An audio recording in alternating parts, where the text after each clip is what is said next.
تاریخ کا سفر۔ کائنات اور انسان کی صورت میں جو عظیم دنیا ہمارے سامنے ہے وہ بلا شبہ ایک خدائی منصوبے کے تحت بنائی گئی ہے، اور خدائی منصوبے کے مطابق اس کا ایک بامعنی انجام ہونا مقدر ہے۔ یہ بلا شبہ سنجیدہ مطالعے کا ایک موضوع ہے۔ اس کا تعلق ہر فرد سے بھی ہے اور پوری انسانی تاریخ سے بھی۔ اس معاملے میں متعلق لٹریچر یعنی ریلیونٹ لٹریچر کے گہرے مطالعے سے جو تصویر بنتی ہے اس کو یہاں درج کیا جاتا ہے۔ علمی مطالعے کے مطابق اللہ رب العالمین نے موجودہ کائنات کا آغاز تقریباً 13 بلین سال پہلے کیا۔ اس مدت میں منصوبہ بند انداز میں تدریجی یعنی گریجولی طور پر پوری کائنات وجود میں آئی۔ اس مدت کو توسیعی تقسیم یعنی براڈ ڈویژن کے مطابق 6 بڑے ادوار یعنی پیریڈز میں تقسیم کیا جا سکتا ہے۔ نمبر 1، اس سلسلے میں معلوم طور پر پہلا واقعہ جو اس کائنات میں پیش آیا وہ یہ تھا کہ خالق نے تقریباً 13 بلین سال پہلے خلا یعنی اسپیس میں ایک عظیم دھماکہ مینیج کیا۔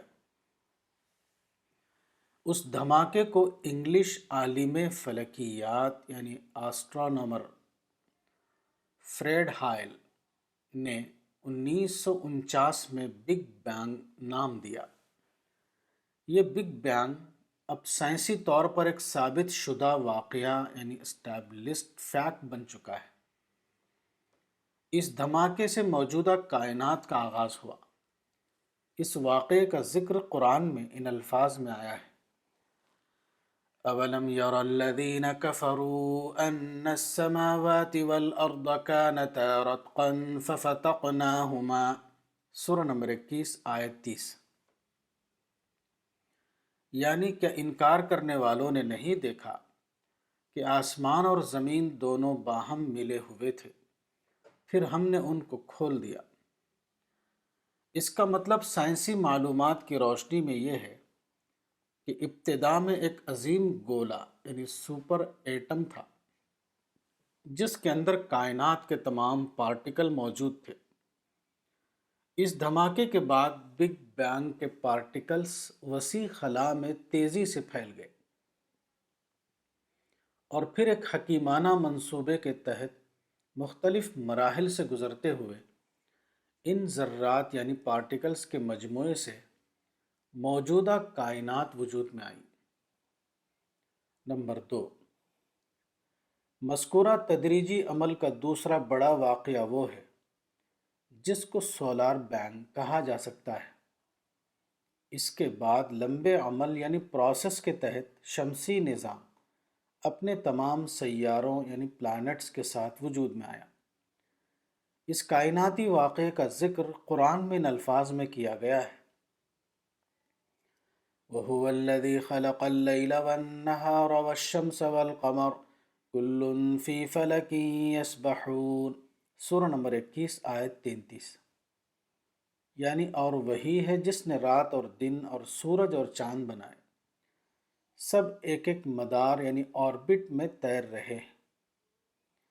یہ شمسی نظام ایک عظیم کہکشاں یعنی گیلیکسی کے ایک کنارے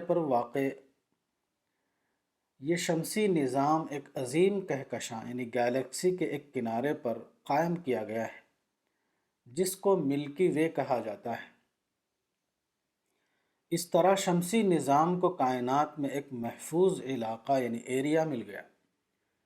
اس حقیقت کا اشارہ قرآن کی اس آیت میں کیا گیا ہے: فَلَا أُقْسِمُ بِمَوَاقِعِ النُّجُومِ وَإِنَّهُ لَقَسَمٌ لَّوْ تَعْلَمُونَ عَظِيمٌ، سورہ نمبر 56 آیات 75 تا 76۔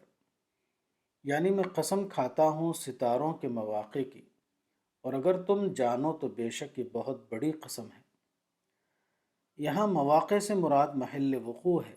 اس میں اس حقیقت کی طرف اشارہ ہے کہ شمسی نظام کو نہایت بامعنیٰ طور پر عظیم ملکی وے کے ایک کنارے پر قائم کیا گیا ہے۔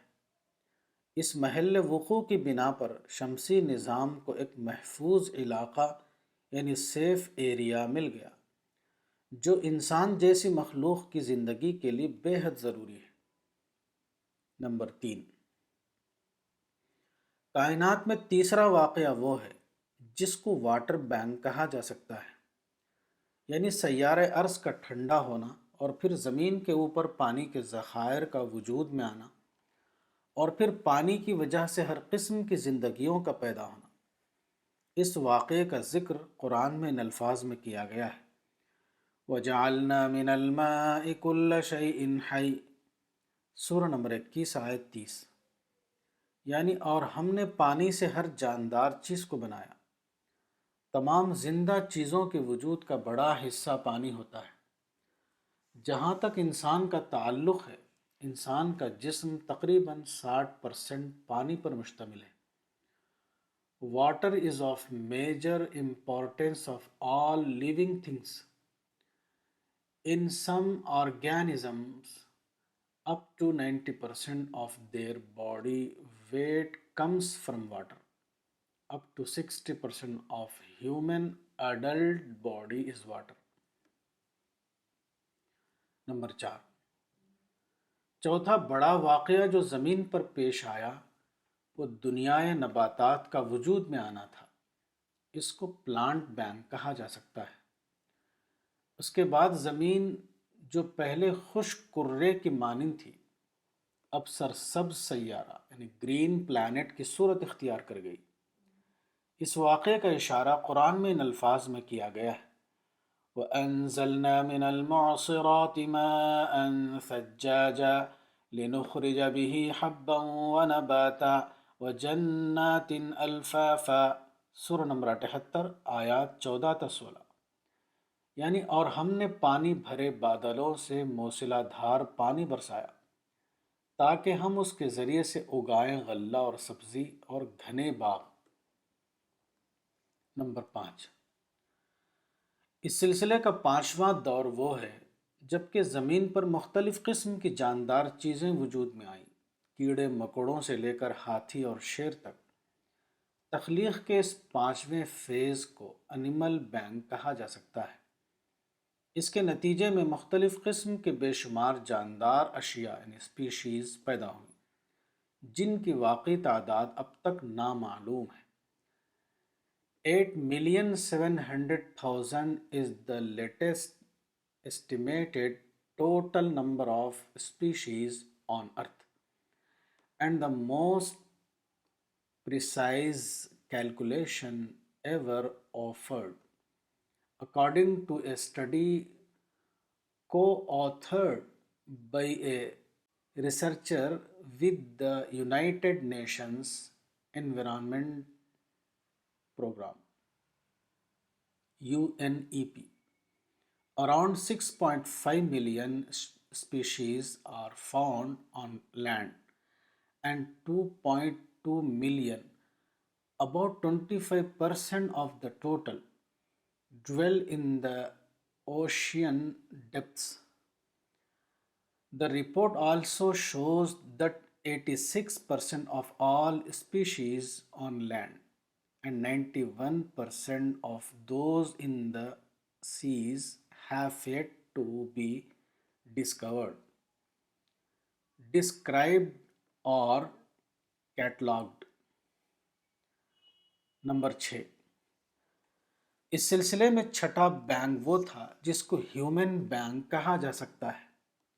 اس آخری دور میں انسان کو پیدا کیا گیا اور نسل در نسل پھیلتا ہوا اس زمین یعنی پلانٹ ارتھ پر آباد ہو گیا۔ بظاہر یہ کہا جا سکتا ہے کہ تقریباً 13 بلین سال کے دوران تمام تخلیقی واقعات منصوبہ بند انداز میں پیش آئے۔ اس کا مقصد یہ تھا کہ آخر کار انسان کو پیدا کر کے اس کو زمین پر آباد کیا جائے، اور پھر انسان کو یہ موقع دیا جائے کہ وہ اپنی آزادانہ کوشش سے اس چیز کو وجود میں لائے جس کو تہذیب یعنی سویلائزیشن کہا جاتا ہے۔ تہذیب گویا محدود معنی میں کلمات اللہ یعنی سورہ نمبر 31 آیت 27، سورہ نمبر 18 آیت 109 کی جزئی انفولڈنگ تھی۔ فطرت کے اس طریق عمل کا یہ نتیجہ تھا کہ انسان کو یہ موقع ملا کہ وہ اپنی عقل کو اعلیٰ ارتقائی درجہ یعنی ہائی لیول آف ڈیولپمنٹ تک پہنچا سکے۔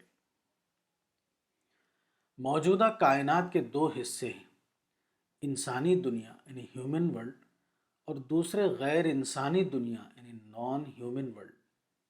غور کرنے سے معلوم ہوتا ہے کہ غیر انسانی دنیا خارجی طور پر مینج کی جانے والی دنیا یعنی ایکسٹرنلی مینجڈ ورلڈ ہے۔ اس کے مقابلے میں انسانی دنیا خود مینج کی جانے والی دنیا یعنی سیلف مینجڈ ورلڈ ہے۔ اب تاریخ ایک ایسے اعلیٰ ترقی یافتہ دور یعنی سپر ڈیولپڈ ورلڈ کی طرف جا رہی ہے، جہاں ماضی کے ریکارڈ کے مطابق غیر مطلوب انسانوں کو چھانٹ دیا جائے اور مطلوب انسانوں کو الگ کر کے یہ موقع دیا جائے کہ وہ آئیڈیل ورلڈ میں ابدی راحت کی زندگی گزاریں۔ یہی وہ واقعہ ہے جس کا ذکر بائبل میں ان الفاظ میں آیا ہے، صادقین زمین کے وارث ہوں اور وہ اس میں ہمیشہ رہیں گے۔ The righteous will inherit the land and dwell in it permanently۔ Psalm chapter number 37 verse number 29۔ Bible میں مذکور اس حقیقت کو قرآن میں ان الفاظ میں بیان کیا گیا ہے، وَلَقَدْ كَتَبْنَا فِي الزَّبُورِ مِن بَعْدِ الذِّكْرِ أَنَّ الْأَرْضَ يَرِثُهَا عِبَادِيَ الصَّالِحُونَ۔ سورہ نمبر 21 آیت 105۔ یعنی اور زبور میں ہم نصیحت کے بعد لکھ چکے ہیں کہ زمین کے وارث ہمارے نیک بندے ہوں گے۔ یہ دنیا پوری تاریخ بشری کے منتخب انسانوں کا معاشرہ ہوگا۔ یہ منتخب افراد دراصل دور ماضی کے تربیت یافتہ افراد یعنی ٹرینڈ انڈیویجولز ہوں گے۔ یہاں پوری تاریخ کے منتخب افراد یعنی سلیکٹڈ پیپل آف ہسٹری کو یہ موقع ہوگا کہ وہ اعلیٰ فکری سرگرمیوں یعنی high level of intellectual activities کے مطابق زندگی گزاریں گے۔ اس اعلیٰ معاشرہ یعنی ہائی سوسائٹی کا ذکر قرآن میں ان الفاظ میں آیا ہے، فَأُولَئِكَ مَعَ الَّذِينَ أَنْعَمَ اللَّهُ عَلَيْهِم مِّنَ النَّبِيِّينَ وَالصِّدِّيقِينَ وَالشُّهَدَاءِ وَالصَّالِحِينَ وَحَسُنَ أُولَئِكَ رَفِيقًا۔ سورہ نمبر 4 آیت 69۔ یعنی یہ اہل جنت ان لوگوں کے ساتھ ہوں گے جن پر اللہ نے انعام کیا، یعنی پیغمبر اور صدیق اور شہید اور صالح۔ کیسی اچھی ہے ان کی رفاقت۔ اس اگلے دور حیات کو قرآن میں جنت یعنی پیراڈائز کا نام دیا گیا ہے۔ انسان کائنات کا ہیرو ہے۔ اپنی تخلیقی صلاحیت کے اعتبار سے انسان ایک ابدی مخلوق ہے، لیکن انسان موجودہ دنیا میں صرف محدود مدت کے لیے رہتا ہے۔ اس دنیا میں انسان کی آوریج عمر تقریباً 70 سال ہے۔ ابدیت کا طالب انسان عملاً ابدیت کو پانے سے محروم رہتا ہے، مگر انسان کے لیے یہ محرومی کی بات نہیں۔ ایسا خالق کے تخلیقی پلان کی بنا پر ہوتا ہے، نہ کہ انسان کی اپنی خواہش کی بنا پر۔ خالق کے تخلیقی نقشے کے مطابق انسان کو اس دنیا میں صرف محدود مدت تک کے لیے رہنا ہے۔ اس کے بعد انسان کو اس کے ہیبیٹاٹ میں پہنچا دیا جاتا ہے، جہاں اس کو یہ موقع ملے گا کہ وہ اپنی پسند کی دنیا میں ابدی طور پر رہے۔ یہاں انسان کو صرف یہ کرنا ہے کہ وہ خالق کے پلان کو جانے اور اپنے آپ کو اس کے لیے تیار کرے۔ انسان کو پیدا کرنے والا خدا ہے، لیکن اپنے ابدی مستقبل کا فیصلہ کرنا مکمل طور پر انسان کے اپنے اختیار میں ہے۔ آدمی کو صرف یہ کرنا ہے کہ وہ اپنے اندر اس پرسنالٹی کو ڈیولپ کرے جس کی وجہ سے وہ اگلی دنیا میں بننے والی پیراڈائز کے لیے مستحق امیدوار یعنی ڈیزرونگ کینڈیڈیٹ قرار پائے۔ اس تخلیقی مقصد کی بنا پر ایسا ہوا کہ خالق نے پوری کائنات کو کسٹم میڈ کائنات یعنی کسٹم میڈ یونیورس بنایا۔ اس واقعے کو قرآن میں ان الفاظ میں بیان کیا گیا ہے: وَسَخَّرَ لَكُم مَّا فِي السَّمَاوَاتِ وَمَا فِي الْأَرْضِ جَمِيعًا مِّنْ، سورہ نمبر 45 آیت 13، یعنی خدا نے آسمانوں اور زمین کی تمام چیزوں کو تمہارے لیے مسخر کر دیا، سب کو اپنی طرف سے۔ آیت میں جمیعاً منہ کے لفظ کا مطلب یہ ہے کہ تسخیر کا یہ معاملہ اتفاقی طور پر نہیں ہوا، بلکہ وہ خالق کے باقاعدہ منصوبہ یعنی ویل کنسیڈرڈ پلان کے تحت ہوا ہے۔ انسان اس پوری کائنات میں ایک خصوصی تخلیق کی حیثیت رکھتا ہے۔ انسان کو اس کے خالق نے دماغ یعنی مائنڈ دیا، جو کسی بھی دوسری مخلوق کو عطا نہیں ہوا۔ انسان کو اس کے خالق نے لامحدود صلاحیتیں دی ہیں۔ مزید یہ کہ انسان کی خصوصیت یہ ہے کہ اس کو امانت الہی سورہ الاحزاب آیت 72 سے سرفراز کیا گیا۔ انسان واحد مخلوق ہے جس کو کامل آزادی یعنی ٹوٹل فریڈم دی گئی ہے۔ انسان کے لیے مقدر کیا گیا ہے کہ اگر وہ آزادی پا کر اس کا غلط استعمال یعنی مس یوز نہ کرے، بلکہ آزادی کو وسیع تر تخلیقی نقشہ یعنی کریشن پلان آف گاڈ کے مطابق استعمال کرے، تو اس کے لیے ابدی جنت یعنی اٹرنل پیراڈائز کا انعام یعنی ریوارڈ ہے۔ مطالعے سے معلوم ہوتا ہے کہ انسان کے سوا جو دوسری مخلوقات ہیں، مادیات، نباتات، حیوانات، وہ سب کی سب فطرت کے قانون یعنی لا آف نیچر کے ماتحت ہیں۔ حتیٰ کہ حیوانات بھی مکمل طور پر اپنی مقرر کردہ جبلت یعنی انسٹنکٹ کے تحت کام کرتے ہیں۔ یہ صرف انسان ہے جو اس معاملے میں استثناء یعنی ایکسپشن کی حیثیت رکھتا ہے۔ انسان کو یہ موقع ہے کہ وہ اپنے ذاتی ارادے کے تحت سوچے اور کامل آزادی کے ساتھ اپنی زندگی کا نقشہ بنائے۔ اس میں شک نہیں کہ انسان مکمل طور پر ایک آزاد مخلوق ہے، لیکن یہ آزادی صرف ذاتی عمل کے اعتبار سے ہے، یعنی انسان آزاد ہے کہ وہ وسیع تر نقشہ تخلیق کے مطابق عمل کرے یا اس کا باغی بن جائے، لیکن جہاں تک عمل کے نتیجے کا تعلق ہے اس پر انسان کو کوئی اختیار حاصل نہیں۔ یہاں خالق نے مقدر کیا ہے کہ انسان اگر خالق کے تخلیقی نقشے کے مطابق عمل کرے تو اس کے لیے ابدی جنت ہے، اور اگر وہ خالق کے تخلیقی نقشے کی خلاف ورزی کرے تو اس کے لیے ابدی جہنم ہے۔ رب العالمین کے اس تخلیقی نقشے کو قرآن میں اشارات کی زبان میں بیان کیا گیا ہے۔ مثلا قرآن میں بتایا گیا ہے کہ مادی کائنات کی تخلیق کے بعد انسان کو پیدا کیا گیا اور اس کو زمین پر خلیفہ سورہ البقرہ آیت 30 کی حیثیت سے آباد کیا گیا۔ خلیفہ سے مراد وہی چیز ہے جس کو انسانی زبان میں انچارج کہا جاتا ہے۔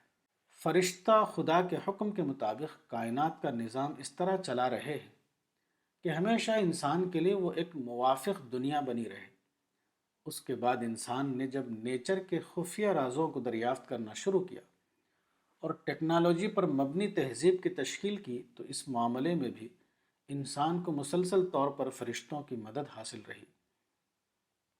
اس کا اشارہ پیغمبر نوح کی کشتی سازی کے ذکر میں اس طرح کیا گیا ہے: وَاصْنَعِ الْفُلْكَ بِأَعْيُنِنَا وَوَحْيِنَا سورہ نمبر 11 آیت 37۔ اس سے مستنبط ہوتا ہے کہ یہی واقعہ جدید تہذیب یعنی ماڈرن سویلائزیشن کی تشکیل کے معاملے میں پیش آ رہا ہے۔ گویا خالق نے انسان سے یہ کہہ دیا کہ اصنع الحضارۃ بأعیننا ووحینا، یعنی تہذیب بناؤ ہماری آنکھوں کے سامنے اور ہماری وحی کے مطابق۔ کہا جاتا ہے کہ اکثر سائنسی دریافتیں کسی نہ کسی اتفاق یعنی چانس کے ذریعے وجود میں آئیں۔ تفصیل کے لیے ویکیپیڈیا پر یہ مضمون دیکھا جا سکتا ہے: role of chance in scientific discoveries. یہ اتفاقات محض اتفاقات نہیں ہیں، بلکہ وہ فرشتوں کے تعاون کی مثالیں ہیں جو غیر مرئی مدد کے طور پر سائنسدانوں کو حاصل ہوتی ہے۔ اس قسم کے اتفاق کے لیے ایک اصطلاح استعمال ہوتی ہے جس کو سیرنڈپٹی کہا جاتا ہے۔ Serendipity is a happy and unexpected event that apparently occurs due to chance and often appears when we are searching for something else.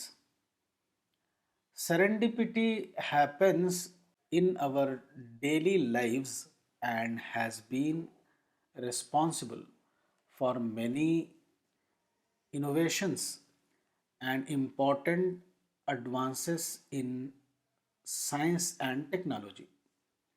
تاریخ انسانی کے دوسرے دور میں ایک نئی دنیا بنائی جائے گی۔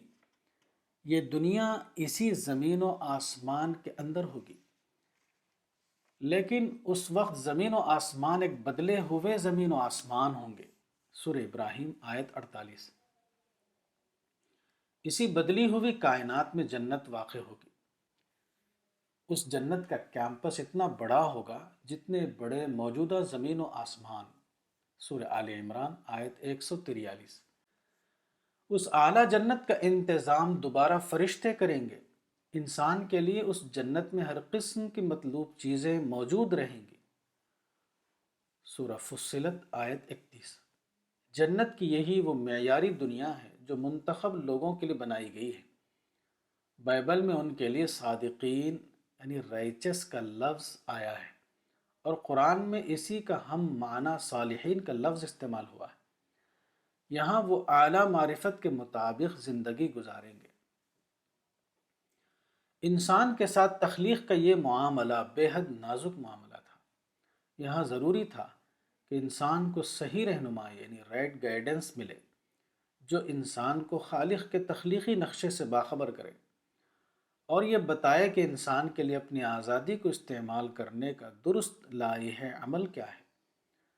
انسان کی یہی ضرورت ہے جس کو پورا کرنے کے لیے اللہ نے انبیاء یعنی پروفٹس بھیجنے کا سلسلہ شروع کیا۔ یہ انبیاء مکمل طور پر انسان تھے، البتہ ان کی خصوصیت یہ تھی کہ خالق نے تقریباً 40 سال کی عمر تک ان کا جائزہ لینے کے بعد یہ پایا کہ وہ کار نبوت کی انجام دہی کے لیے ذہنی اور اخلاقی اعتبار سے لائق یعنی کمپیٹنٹ فرد ہیں۔ اس طرح ہر نبی کی انفرادی خصوصیت کی بنا پر اس کا انتخاب کیا گیا، اور فرشتہ جبریل کے ذریعے خالق نے ان کو اپنی رہنمائی یعنی وحی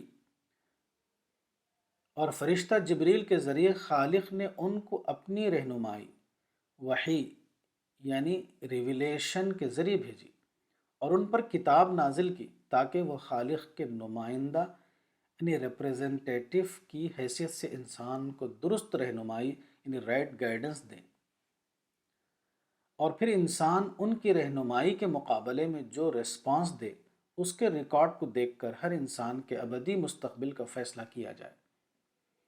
اس حقیقت کو قرآن میں ان الفاظ میں بیان کیا گیا ہے: رسلا مبشرین ومنذرین لئلا یکون للناس علی اللہ حجۃ بعد الرسل۔ سورہ نمبر 4 آیت 165۔ یعنی اللہ نے رسولوں کو خوشخبری دینے والا اور ڈرانے والا بنا کر بھیجا تاکہ رسولوں کے بعد لوگوں کے پاس اللہ کے مقابلے میں کوئی حجت باقی نہ رہے۔ انذار و تبشیر کے الفاظ سے یہ بات واضح ہوتی ہے کہ پیغمبروں کا مشن خالص اخروی مشن تھا۔ ان کے مشن کا فوکس ہمیشہ یہ ہوتا تھا کہ انسان کے لیے وہ کون سا رویہ ہے جو اس کو ابدی جنت تک پہنچانے والا ہے، اور وہ کون سا رویہ ہے جو اس کو اس خطرے یعنی رسک میں ڈالتا ہے کہ اگلے دور حیات میں اس کو ابدی طور پر جہنم والوں کے ساتھ شامل کیا جائے۔ پیغمبروں کے ذریعے انسان کو جو رہنمائی ملی اصولی طور پر اس کا خلاصہ دو چیزیں تھیں۔ نمبر 1 نظریہ توحید یعنی آئیڈیالوجی آف توحید۔ نمبر 2 طریقہ کار یعنی میتھڈ۔ پیغمبرانہ طریقہ کار ایک لفظ میں غیر نزاعی طریقہ کار یعنی نان کانفرنٹیشنل میتھڈ ہے۔ نظریہ اور طریقہ کار کے اعتبار سے یہی دو چیزیں پیغمبروں کے ذریعے انسان کو دی گئی۔ پہلے انسان یعنی آدم سے لے کر محمد ابن عبداللہ صلی اللہ علیہ وسلم تک 1 لاکھ سے زیادہ پیغمبر انسان کی طرف آئے۔ انہوں نے انسان کو بتایا کہ یہ زمین تمہارے لیے ابدی قیام گاہ یعنی ایٹرنل ہیبیٹاٹ نہیں ہے، بلکہ یہ تمہارے لیے ایک عارضی قیام گاہ یعنی ٹیمپرری ابارڈ ہے۔